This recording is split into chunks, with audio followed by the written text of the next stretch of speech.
नमस्कार। बिहार की खबरों में एक बार फिर से आप सभी का स्वागत है। बिहार की खबर को जानते रहने के लिए सब्सक्राइब करें माई स्मार्ट बिहार के इस यूट्यूब चैनल को, जिससे कि आपको बिहार से जुड़ी हर एक छोटी बड़ी खबर लगातार मिलती रहे।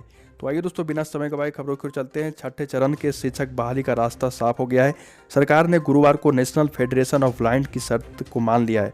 सहमति पत्र सरकार ने पटना हाईकोर्ट में भी सबमिट कर दिया है। इसके साथ ही अब बहाली पर लगी रोक को हटा लिया गया है। आपको बता दें कि बिहार सरकार ने 1.5 लाख शिक्षकों की बहाली जून 2019 से निकाली थी, लेकिन कोर्ट के पचड़े से अब तक पूरी नहीं हो पाई। अब अगर नया केस नहीं हुआ तो बहाली जल्द पूरी हो सकती है।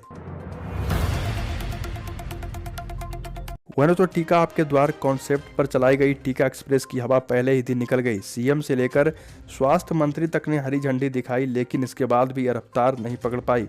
पटना के पटेल भवन से राजधानी के कंकड़बाग पहुंचने में 4 घंटे लग गए और टीका का इंतजार करने वाले लोग लौट गए। उद्घाटन में देरी होने के कारण गाड़ियां अपने स्थान पर समय से नहीं पहुंच पाई। इस कारण से पहले ही दिन अभियान की हवा निकल गई। जब पटना में समय से गाड़ी नहीं पहुंची तो अन्य जिलों का हाल क्या हुआ होगा, ये आसानी से समझा जा सकता है। वहीं दोस्तों, पश्चिम बंगाल में बढ़ते पॉजिटिविटी रेट के बाद बिहार सरकार अलर्ट हो गई है। उधर से आने वाली ट्रेनों की जांच भी तेज कर दी गई है। गुरुवार दोपहर पटना जंक्शन पर उस दरमियान अप और डाउन की कुल 4 ट्रेनें आई। इसमें सभी ट्रेनों के पैसेंजर्स की जांच की गई। 80 पैसेंजर्स उतरे, सभी को मेडिकल काउंटर पर लाइन लगाकर खड़ा किया गया और एक एक कर इस ट्रेन से उतरे सभी पैसेंजर्स का एंटीजन टेस्ट लिया गया। वहीं दोस्तों, बिहार में 45 साल से अधिक उम्र के लोगों के टीकाकरण उनके घर के पास ही कराने के लिए सरकार ने बड़ी पहल की है। इसके लिए बिहार सरकार की तरफ से 121 वैक्सीनेशन वाहन राज्य के 38 जिलों के रवाना हो जाएंगे और गुरुवार को ही ये रवाना हो चुके हैं। गाड़ियों को पटना के पटेल भवन से डिप्टी सीएम रेणु देवी और स्वास्थ्य मंत्री मंगल पांडे ने हरी झंडी दिखाकर रवाना किया। 121 टीका एक्सप्रेस से राज्य के लगभग 88 लाख लोगों का टीकाकरण किया जाना है। साथ ही दोस्तों, भाजपा में एमएलसी टून्ना पांडे जी के नीतीश कुमार के खिलाफ दिए गए बगावती बयान का मामला तूल पकड़ता जा रहा। जदयू की आक्रामक रुख के बाद भाजपा फंसती दिख रही है।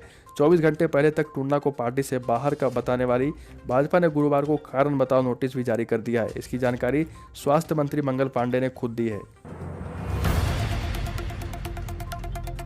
वहीं तो बिहार और पटना के लोगों के लिए सरकार की तरफ से तोहफा मिलने वाला है। बिहार म्यूजियम और पटना म्यूजियम अंडरग्राउंड कनेक्टेड होंगे, जो देश का पहला इंटरनेशनल म्यूजियम होगा। दोनों म्यूजियम के बीच सबवे टनल लगभग 1.5 किलोमीटर का होगा, जिसमें कई कलाकृतियां प्रदर्शित की जाएगी। दोनों म्यूजियम की आपस में कनेक्टिविटी से बिहार के पुराने इतिहास को और बेहतर ढंग से समझने में सहूलियत होगी और लोगों को विस्तृत जानकारी मिल सकेगी। वहीं मीठापुर तालाब परियोजना के अंतर्गत तालाब के चारों तरफ अधिक से अधिक पौधे लगाए जा रहे हैं। सरकार ने ठोस और तरल अपशिष्ट प्रबंधन योजना जल्द लागू करने का फैसला लिया है। साथ ही दोस्तों, बिहार में भूमि विवाद में हो रही घटनाओं पर अंकुश लगाने के लिए अफसरों की जवाबदेही तय की जा रही। अधिकारियों के इस निर्देश के साथ लगाया जा रहा है कि ऐसे विवाद जो आगे चलकर गंभीर अपराध का कारण बन रहे, उन्हें शुरुआती दौर में ही निपटा लिया जाए। जमीन के विवाद के साथ बढ़ती आपराधिक घटना पर अंकुश लगाने को लेकर पटना के प्रमंडलीय आयुक्त संजय कुमार अग्रवाल ने अफसरों के साथ समीक्षा बैठक में यह निर्देश दिया है। साथ ही हर शनिवार को भूमि विवाद के मामलों की सुनवाई का निर्देश दिया गया है। वहीं तो भागलपुर में 10 बजे से 18 से 44 वर्ष तक के लोगों के लिए वैक्सीनेशन शुरू हो गया। इसके लिए शहर के जिला स्कूल में 2 जबकि जिले भर में 21 केंद्र बनाए गए। इन दोनों केंद्रों पर 500 का डोज उपलब्ध किया गया है।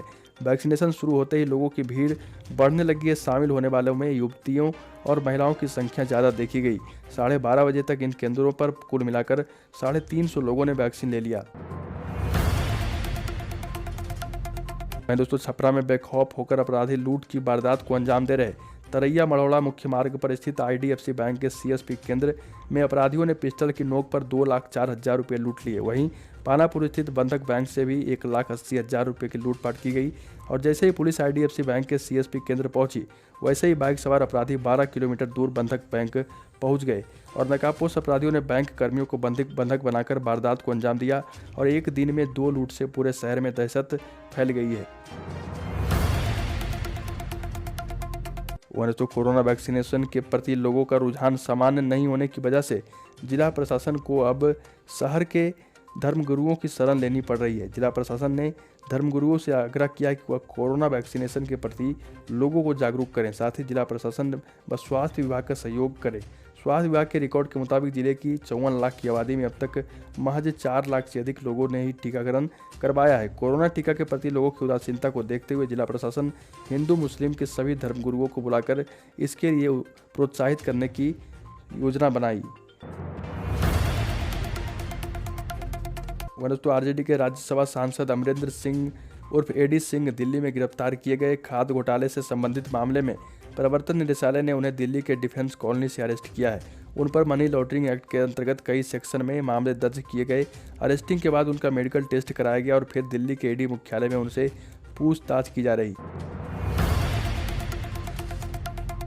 साथ ही दोस्तों मुख्यमंत्री नीतीश कुमार ने राज्य के इंजीनियरिंग और मेडिकल कॉलेजों की कम से कम 33% सीटें लड़कियों के लिए रिजर्व कर दी है और वो प्रस्तावित इंजीनियरिंग और मेडिकल यूनिवर्सिटी के बारे में उच्च स्तरीय बैठक को संबोधित कर रहे थे। अफसरों ने उन्हें इन दोनों यूनिवर्सिटी तथा इससे जुड़े विधेयक के बारे में विस्तार से बताया।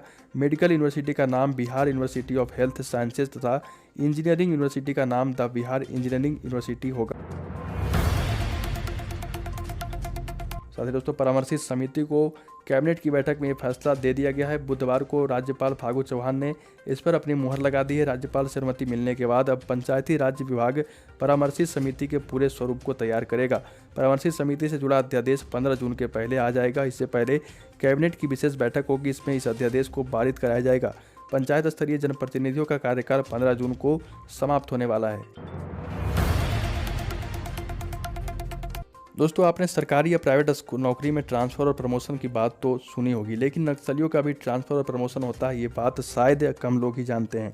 और ऐसा ही एक मामला सामने आया है बिहार के गया जिले से, जहां भाकपा माओवादी संगठन ने अपने दुर्दांत नक्सली संदीप यादव को प्रमोशन देते हुए उसका ट्रांसफ़र छत्तीसगढ़ कर दिया। इसका खुलासा तब हुआ जब इस कुख्यात नक्सली ने अपने ट्रांसफ़र को लेकर नाराजगी जताई है। वहीं तो बिहार में सड़क हादसों में कमी लाने को लेकर ड्राइविंग ट्रेनिंग स्कूल खोले जाएंगे। सड़क पर नौसिखिया वाहन चालक हादसों का कारण न बने, इसके लिए बड़ी तैयारी की जा रही। सेंटर खोलने के लिए 20 लाख रुपए का अनुदान दिया जाएगा। वाहन चलाने से पहले चालकों को प्रशिक्षण देने के लिए राज्य के सभी 38 जिलों में कुल 76 नए मोटर ड्राइविंग ट्रेनिंग स्कूल खोले जाएंगे। परिवहन सचिव संजय कुमार अग्रवाल ने इसके बारे में जानकारी दी है। वहीं तो पटना में बीच सड़क पर एक फाइनेंस कंपनी के रिकवरी एजेंट ने जमकर गुंडागर्दी की। कार से जा रहे परिवार को बीच सड़क पर रोका, उन्हें जबरन कार से उतारा। रिकवरी एजेंट जबरदस्ती कार को अपने साथ ले जाने की कोशिश में लगा हुआ था, इस वजह से उसमें बैठे लोगों से बहस हुई। इसके बाद रिकवरी एजेंट ने परिवार के लोगों के साथ मारपीट की, एक युवक का कपड़ा फाड़ दिया। गुंडागर्दी की हद पार करते हुए एजेंट ने कार में सवार परिवार की गर्भवती महिला तक को नहीं छोड़ा। आरोप है कि गर्भवती महिला के साथ मारपीट की गई। वहीं तो बिहार के भोजपुर जिले के गांव में हवस में अंधा एक पिता अपनी बेटी के साथ लगातार दुष्कर्म कर रहा था। एक दिन बेटी के सब्र का बांध टूटा तो मामले का उजागर हुआ। पुलिस ने आरोपित पिता को भोजपुर जिले से गिरफ्तार कर लिया है। वहीं तो विकसित बिहार के 7 निश्चय के तहत प्रदेश के 5 जिलों में नवनिर्मित फार्मेसी संस्थानों में अब डिप्लोमा इन फार्मेसी के पाठ्यक्रम शुरू किए जाएंगे। इन संस्थानों में आवश्यक संसाधन जुटाने को बनी 5 सदस्यीय कमेटी भी गठित कर दी गई है। वहीं तो बीजेपी एमएलसी टुन्ना पांडे के बयान ने तूल पकड़ लिया है। सिवान में एम्बुलेंस घोटाले से शुरू हुई राजनीति के थमने से पहले अब जदयू ने बीजेपी पर बड़ा हमला किया। जदयू प्रवक्ता संजय सिंह ने कहा कि जो नीतीश कुमार पर बोलेगा उसकी अंगुली काटकर अपने पास रख लेंगे। तो दोस्तों बिहार की खबरों में आज के लिए इतना। अगर आपने अभी तक इस चैनल को सब्सक्राइब नहीं किया तो सब्सक्राइब करें माई स्मार्ट बिहार के इस यूट्यूब चैनल को, जिससे कि आपको बिहार से जुड़ी हर एक छोटी बड़ी खबर लगातार मिलती रहे।